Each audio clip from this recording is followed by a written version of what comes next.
मतलब खेलन झा कटैया पंचायत में खेला करने के लिए पूरा तैयार है अपने सभी खिलाड़ी के साथ। आपको पूरा चुनाव में कहता है हवा, आपको हवा नहीं, चुनाव में हम लोगों का आंधी दिखेगी। खेलन झा जी का कटैया समाज के लोगों में क्या योगदान रहा है जो कटैया समाज के लोग आपको चुने? धनतेरस, दीपावली और छठ पूजा के तुरंत बाद पूरे बिहार के अलग अलग क्षेत्र में पैक्स चुनाव की सरगर्मी काफी तेज हो जाएगी और अभी हमारे साथ खेलन झा जी है जो लगातार अपने समाज के बीच में कार्य करते आ रहे हैं और युवाओं के बीच में एक अच्छी पकड़ है। तो आइए जानते हैं, खासकर दीपावली छठ पूजा के शुभ अवसर पर लोगों को क्या बधाई देते हैं। बहुत बहुत स्वागत है आपका। बहुत बहुत आपको धन्यवाद। सबसे पहला सवाल, खेलन झा जी किस उम्मीद से पैक्स चुनाव में अपनी उम्मीदवारी देने आ रहे हैं? सबसे पहले तो हम गांव-गांव तक के आपके जो भी दर्शक है, तो उसको जो है यहाँ पहले दीपावली, छठ और जो भी अग्रिम हम लोगों का पूजा त्योहार है, इससे बड़ा त्योहार जो आ रहा है जिसमें हम खड़ा हो रहे हैं चुनाव, तो उसको शुभकामना देने के साथ ये भी बताना चाहते हैं कि पैक्स चुनाव में जो हम खड़े हो रहे हैं उसका नामांकन का तिथि हमने 18 नवंबर को रखा है। तो आप लोगों को पहले हम आमंत्रित करते हैं। मतलब तिथि तय कर दिए हैं? कि हमने तिथि भी तय कर दिया है कि इतना उत्साहित है आप चुनाव को लेकर? 18 नवंबर को हम यहाँ अपने पंचायत में नामांकन करवाएंगे और जो भी हमारे समर्थक हैं और हमारे जो भी वोटर हैं, यहाँ कटैया पंचायत में 2428-30 वोटर है, तो सभी को लेकर हम जो आपको उस समय भी आपको बुलाएंगे। हम सभी दर्शकों को एक बार फिर से धन्यवाद और प्रणाम करते हैं। खेलन झा जी का कटैया समाज के लोगों में क्या योगदान रहा है जो कटैया समाज के लोग आपको चुने? सबसे पहले किसी भी समाज के योगदान के बारे में जानने से पहले किसी के पूर्व में क्या था, वर्तमान में क्या है, आगे क्या होगा, 3 जगह जानना ज़रूरी है। तो पहला कि मेरे माता-पिता जो है शिक्षक हैं, मेरी माँ सरकारी माँ शिक्षिका है, मेरे भाई जो है महथौरी स्कूल में, इसी गाँव के महथौरी स्कूल में शिक्षक हैं। हम भी हैं अभी जॉब में, जो आधार सेंटर में हमारा काम चल रहा है, मधवापुर ब्लॉक में है और वहाँ स्कूल में हमारा ड्यूटी चलता है। तो और जो भी है हमारे घर में सभी अपना-अपना जो है काम में लगा हुआ बंदा है, कोई भी बैठा हुआ बेरोज़गार आदमी नहीं है। और बात रहा कि योगदान का कि समाज के क्षेत्र में मेरा क्या योगदान है, तो पहले तो अभी बताए हैं कि मेरे पिताजी शिक्षक रहे हैं, एमए किए हुए हैं, पहले समाज को शिक्षित करने का काम उन्होंने किया है। मेरे चाचा भी संस्कृत से एमए जो आचार्य कहते हैं, वो आचार्य किए हुए हैं, तो उन्होंने भी यहाँ स्कूल खोल के हर एक गाँव में ये सब एक अच्छे शिक्षक हैं, आप कहीं से भी पता कर सकते हैं। तो इन्होंने पहले इस पंचायत के लोगों को शिक्षित करने का काम किया है। तो मेरा जो है प्रेजेंट और पास्ट फ्यूचर होता है, तो मेरा पास्ट यही है कि मेरे पिताजी जो है इस समाज को, मेरे चाचा जो हैं हमारे इस समाज को शिक्षित किए हैं। इसके बाद हम लोगों का जनरेशन आता है, जब से हम लोगों ने होश संभाला है, तो तब से ही दुनिया डिजिटल हो गया है। डिजिटल जो ही दुनिया हो गया है, तो जो भी काम होता है ऑनलाइन माध्यम से होता है। इस पंचायत में सबसे पहला कंप्यूटर हमारे पास था। यहाँ जितने भी ऑपरेटर अभी सीखे हुए हैं, जितने भी दुकानदार हैं, सभी ने मेरे कंप्यूटर पर सीखा हुआ है और या हमसे कन्विंस करके उसको सिखाए हुए हैं। यहाँ सिर्फ़ और सिर्फ़ कंप्यूटर संबंधित कोई भी काम हमारे ही घर के 2-3 लोग जानते थे। तो यहाँ दूसरा में क्या हुआ कि वृद्धा पेंशन ऑनलाइन होगा, गैस का काम ऑनलाइन होगा, राशन का काम ऑनलाइन होगा, किसान का काम ऑनलाइन होगा। ये सारा सुविधा में हम तब से जुड़े हुए हैं जब से ऑनलाइन का सुविधा हुआ है। जब से यहाँ या ब्लॉक पर जब भी कोई सुविधा हुआ है, ऑनलाइन वाला काम हुआ है, तो अभी जितना का भी लाभ मिल रहा है 90% लोगों को हमने ही करवाया है।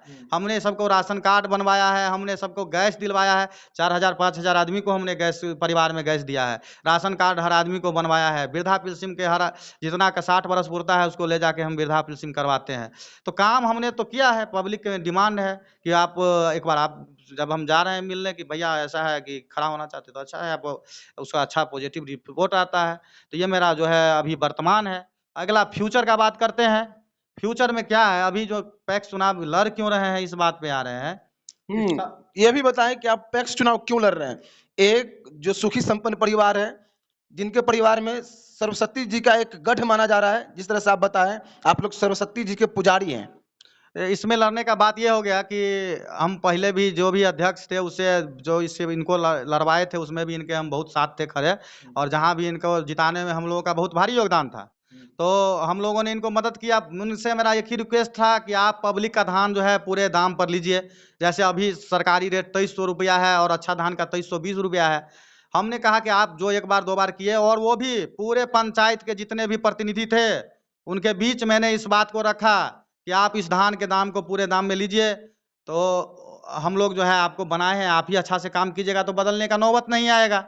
पर उन्होंने अभी तक मेरे पंचायत के एक भी किसान के धान को पूरे दाम में नहीं लिया है, बल्कि वो धान भी नहीं लेते, कहाँ से पेपर पे धान खरीद लेते हैं, इस बात का तो हमको पता नहीं है। आप पता करवाइए, आप तो मीडिया वाले हैं, आपको पता होना चाहिए कि कटैया पंचायत में किसी भी किसान को क्यों नहीं पूरा पैसा मिल रहा है। यूरिया का बोरा 267 रुपया में यदि पैक्स में मिलना चाहिए था तो क्यों नहीं मिल रहा है यहाँ।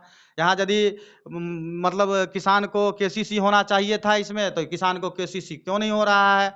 यहाँ यदि मान लीजिए कि उसमें एक सचिव का पद होता है, सचिव का पद होता है जो अध्यक्ष और सदस्य बनाते हैं, वो अध्यक्ष के अपने भाई के पत्नी जो है उनकी भावो है, अपनी भाभी को नहीं रखना था, अपने भाई भावो और किसी भी अपने रिश्तेदार को नहीं रखना था, उन्होंने अपने भावों को ही जो है बना दिया है।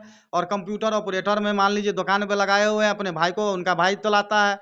तो ये परिवारवाद वाला जो सिस्टम जिसका मोदी जी खिलाफ करते हैं, यहाँ देख रहे हैं कि वो परिवारवाद के हिसाब से ही वो अपने परिवार में सब कुछ बनाते हैं। एक यदि वहाँ एक कर्मचारी लेबर का भी, झाड़ू मारने वाला का भी यदि वहाँ नौकरी आता है तो वो भी वो अपने परिवार में देखते हैं। हम आपको बताएं कि मेरे परिवार में जो है सब एकदम सेटल्ड है। हम लोग पब्लिक के लिए जो ही करेंगे सो पब्लिक के लिए करेंगे। और किसान को क्यों नहीं उचित दाम में मिलना चाहिए, धान का उचित दाम उनको क्यों नहीं मिलना चाहिए, क्यों नहीं खाद उसको उचित मिल पे मिलना चाहिए। खर्चा क्या है ये बताते हैं कि 400-500 रुपया क्विंटल पे खर्चा है। खर्चा क्या है? पहला पैक्स का नियम है कि आप उस सीसी में से पैसा लेके किसान को दीजिए और उससे धान लीजिए। तो पहला पैसा देने का पहले स्टेप वहाँ काम है, तो वहाँ क्या खर्चा है वहाँ। ये दूसरा बात, ये लोग उतने जो है कंप्यूटराइज नहीं है। हम जो है सीसी अकाउंट है, मोबाइल से किसान के ट्रांसफर कर देंगे, मोबाइल से हम लोग उसका ऑनलाइन कर देंगे, जो भी किसान है उसका जो भी काम रहेगा हम अपने से कर सकते हैं। इन लोगों को चूंकि दूसरे से करवाना पड़ता है, ये भी एक समस्या है। इन लोगों के बस का बात भी नहीं लग रहा है। मतलब आप लोगों की समस्याओं को देखते हुए आए हैं। हाँ, लोगों के समस्या को देखते हुए ही आ रहे हैं, नहीं तो हम अच्छा खासा काम में लगे हुए हैं, काम कर रहे हैं। लोगों को ये लग रहा है कि चूंकि पैक्स का चुनाव आप भी जानते हैं कि अध्यक्ष अपने हिसाब से वोटर लिस्ट बनवाता है और अपने हिसाब से सब मैनेज रहता है। वहाँ लड़ना जो है कितने, मतलब वहाँ लड़ना और वो लड़ के जीतने के लिए लड़ना कितना टफ काम रहता है किसी भी पंचायत में। ये आप लोग चूंकि पंचायत में गांव-गांव घूमते हैं तो वहाँ आपको ये पता होगा। ये सिस्टम कैसा है कि पैक्स अध्यक्ष सदस्य को जोड़ते हैं और पूर्ण सदस्य बनाने का भी हक उन्हीं को है। ये सिस्टम में थोड़ा सुधार होना चाहिए। और इसमें क्या कहिएगा, मान लीजिए कि पैक्स अध्यक्ष है, उसके पास 5 सदस्य है, वो घर के ही सबको बना लेगा, तो समस्या तो इसलिए आ रहा है। और आपको पता होना चाहिए कि इसमें जो है हमारे गांव का जो भी प्रतिनिधि है, हम उसको बहुत बहुत धन्यवाद देते हैं कि हमारे गांव के, इससे पिछला बार हम लोग अपने गांव में पैक्स अध्यक्ष बनवाए हुए थे, तो उन्होंने हमारे गांव में 1200-1000 वोटर पहले ही ऐड कर दिया हुआ है। इस बार 100 वोटर ऐड किया। अभी हमारे गांव का समीकरण पंचायत में ऐसा है कि आधा वोट हमारे गांव में है, आधा वोट पूरे पंचायत में है। चूंकि हमारे गांव का कोई उम्मीदवार नहीं नजर आ रहा है, कोई खड़ा होना नहीं चाह रहा है, तो गांव एक जगह, किसी भी आदमी के लिए सबसे मजबूत चीज उसका गांव होता है। तो गांव में यदि कोई नहीं दिख रहा है और वहाँ सबसे पंचायत का आधा वोट वहाँ है, तो सबसे मजबूती वहाँ हमको दिख रहा है कि हम वहाँ मजबूत हैं, क्योंकि वोट हमारे गाँव में है। युवाओं के बीच में किस तरह से आपकी पकड़ है, वो युवा जो पैक्स के सदस्य हैं? इसमें जो है जो भी सदस्य हैं, जो यहाँ हम आपको दिख रहे हैं, 10 साल से हम फील्ड में ही खड़े हैं। हर परिवार में हमने गैस राशन कार्ड, वृद्धा पेंशन का काम किया है। युवाओं का हमने जितना बार टूर्नामेंट कराया है, आप कवरेज करने आते हैं, वहाँ हम कमेंट्री से लेकर वहाँ हम हर काम करते हैं। युवाओं के बीच में माहौल बहुत अच्छा है। युवाओं को थोड़ा गुस्सा है, इस बात को हम लेंगे। हमारे पब्लिक को गुस्सा है। गुस्सा किस बात का है कि उन अध्यक्ष उन्होंने जो है सबका नाम नहीं जोड़ा। जो उनको पहचानते थे, जिनको उन्होंने पहचाना कि ये भी आदमी है, सिर्फ अपने फायदे के लिए पब्लिक का नाम नहीं जोड़ पाए, किसान का नाम नहीं जोड़ पाए। यहाँ ये गुस्सा जो है वो जनता के बीच में जो है, युवाओं के बीच में जो है, ये जवाब देना उस पैक्स अध्यक्ष के लिए बहुत भारी पड़ेगा। कहीं कहीं ऐसा तो नहीं कि आप भी पैक्स अध्यक्ष बनेंगे तो अपने सगे संबंधी का ही नाम जोड़ेंगे सिर्फ, बाकी को छांट दीजिएगा, बाकी को छोड़ दीजिएगा? अब तो छाँटने का प्रक्रिया बहुत भारी हो गया हुआ है। कोर्ट से आपको वहाँ से नोटिस करवा के छाँटना, तो छाँटने वाला बात तो आता ही नहीं है। दूसरा बात रहा कि मान लीजिए हमारे गाँव में पूरा नाम जोड़ा हुआ है, तो हम किसका नाम जोड़ देंगे? हमारा तो जो भी है पब्लिक ही है। पब्लिक के हिसाब से ही हम जो है काम करते हैं। पब्लिक यदि हमारे गाँव में जुड़ा हुआ है, तब दूसरे गाँव में ही जुड़ेगी। और सबसे ज़्यादा अच्छा बात ये है कि अभी तक किसान, इसमें 100 किसान भी नहीं जुड़े हुए हैं। मतलब क्षेत्र में समस्या है, उस समस्याओं को देखते हुए आप चाह रहे हैं कि अपनी उम्मीदवारी दें, लोगों का सहयोग और सपोर्ट पूरा है? पूरा सपोर्ट सब आपको दिख भी रहा होगा। सोशल मीडिया के माध्यम से आप देख भी रहे हैं कि लोग उसको शेयर भी कर रहे हैं, कमेंट भी कर रहे हैं, जवाब भी दे रहे हैं। अभी इसमें ये है कि हम जो है ये भी बात रखे, मतलब सब आदमी बैठ के बात किए थे कि जो भी उम्मीदवार अच्छा है उसको करवाइए, क्योंकि हम काम धंधा में भी लगे हुए हैं। पर सबों ने एक ही मत से यही जवाब दिया कि आप ही लड़िए, आप यदि इतना कुछ किए हुए हैं और आप उसको जवाब दे सकते हैं। चूंकि लड़ना है तो वहाँ जो है पैक्स सदस्य बदलने का बात है, बदलने के लिए लड़ना है, तो उस तेवर के साथ, उस हौसले के साथ लड़ना है। तो इसीलिए मैदान में यदि फ्रंट से हम खुद लीड नहीं करेंगे और किसी को आगे बढ़ाकर, और किसी को कहता है कन्हा पर चढ़ा कर कितने पार कर दे, यहाँ देहाती भाषा में आप लोग सुने हुए हैं। तो इस बार हम फ्रंट से इस लड़ाई को आगे से लीड कर रहे हैं। हमारे साथ जनता है, हमारे साथ सपोर्टर है। आपको पूरा चुनाव में कहता है हवा, आपको हवा नहीं, चुनाव में हम लोगों का आंधी दिखेगी। और आप आइएगा, कवरेज कीजिएगा और एक बार फिर दिखाइएगा कि खेलन झा पहला ऐसा उम्मीदवार है। हमारा चर्चा अलग अगल बगल के पंचायत में हो रहा है। मतलब खेलन झा कटैया पंचायत में खेला करने के लिए पूरा तैयार है अपने सभी खिलाड़ी के साथ। मेरा जो 2 नाम है उसमें आशीष कुमार झा जो वोटर लिस्ट में है, जो आपको वोट देना पड़ेगा वो आशीष कुमार झा के ही नाम से देना पड़ेगा। लेकिन आप लोगों को शायद बहुत आदमी को पता भी नहीं हो, इसीलिए बोलना पड़ा कि आशीष कुमार झा उर्फ खेलन झा हमारा नाम है। तो इसीलिए कि आशीष कुमार झा का चर्चा करना पड़ा कि आपको लिस्ट में खेलन झा नहीं मिलेगा। तो आप देख सकते हैं हमारे साथ खेलन झा जी जो कह रहे हैं कि हम अपने क्षेत्र में बेहतरीन खेल करने के लिए तैयार है और युवाओं की टीम इनके साथ है।